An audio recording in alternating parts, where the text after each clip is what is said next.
Circular palazzo বানানোর জন্য আমি আড়াই মিটার কাপড় নিয়েছি। এর খোলা মুখটা থাকছে এই যে এদিকে, আর বাঁ হাতে থাকবে জোর মুখটা। এবার আমি কোনটা মেলাবো।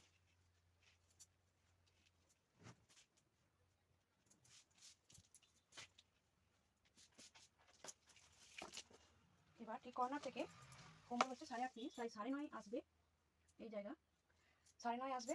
তাহলে পুরোটা আমার 9.5, 11 ইঞ্চি যেখানটা আসছে 11.5, সেখানটা হচ্ছে 9.5 আসবে। টোটালটা আমি 11.5 ইঞ্চিতে দাগ দেবো।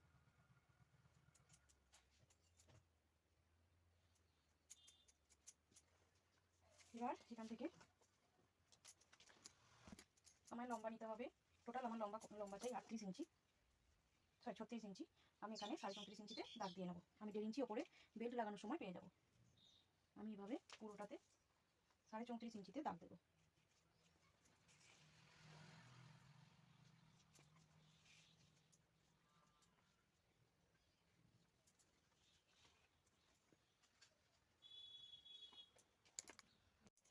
এবার আমি খোলা সাইডে, এটা খোলা সাইডের দিকে আসন নিতে হয়।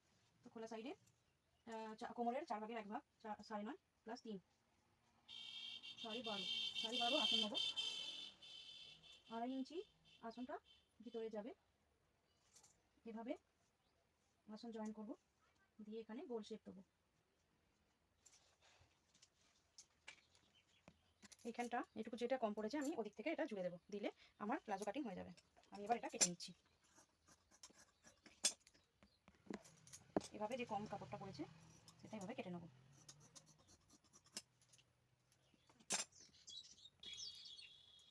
এবার আমি কোমরের বেল্টটা কাটবো। 4 ইঞ্চি চওড়া আমি পট্টিটা কাটবো কোমরের। সার্কুলার প্লাজো কাটিং আমার হয়ে গেছে। সার্কুলার প্লাজো কাটিংয়ের পর আমি এবার স্টিচিং করতে বসেছি। যে জায়গাটা কম পড়েছে আমি সেটা সর্বপ্রথম আগে আমি ওটা জুড়ে নেব।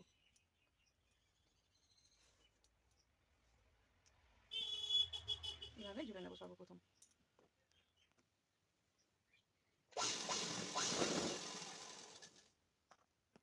স্টিচ করে নেবার পর আমি এবার দু সাইডের আসনগুলো জুড়ে নেব। এভাবে দু সাইডটা জুড়ে নেব।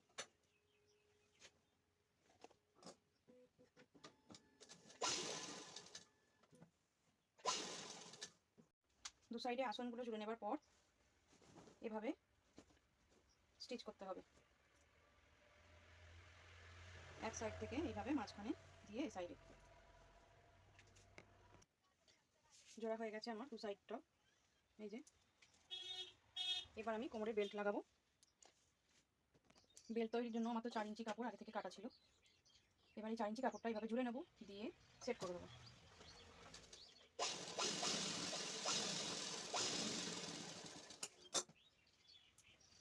এভাবে এটা কোমরেতে সেট করব। 4 ইঞ্চি পট্টিটা এভাবে আমি সোজা কাপড়ের উপর সোজাভাবে রাখবো, দিয়ে পুরোটা আমি সেলাই করব। এর মধ্যে দিয়ে এলাস্টিকটা ভরা হবে।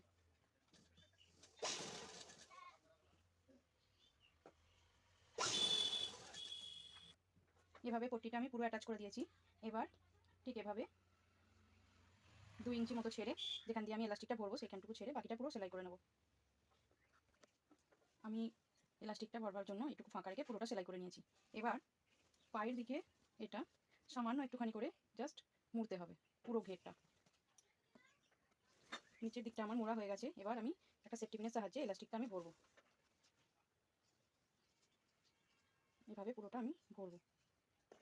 এবার এলাস্টিকের মুখটা আমি এঁটে দেবো।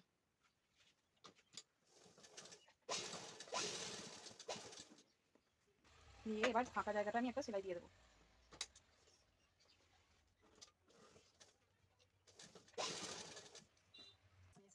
হয়ে গেল সার্কুলার প্লাজো। এই যে খুব সুন্দর একটা প্লাজো তৈরি হয়ে গেছে।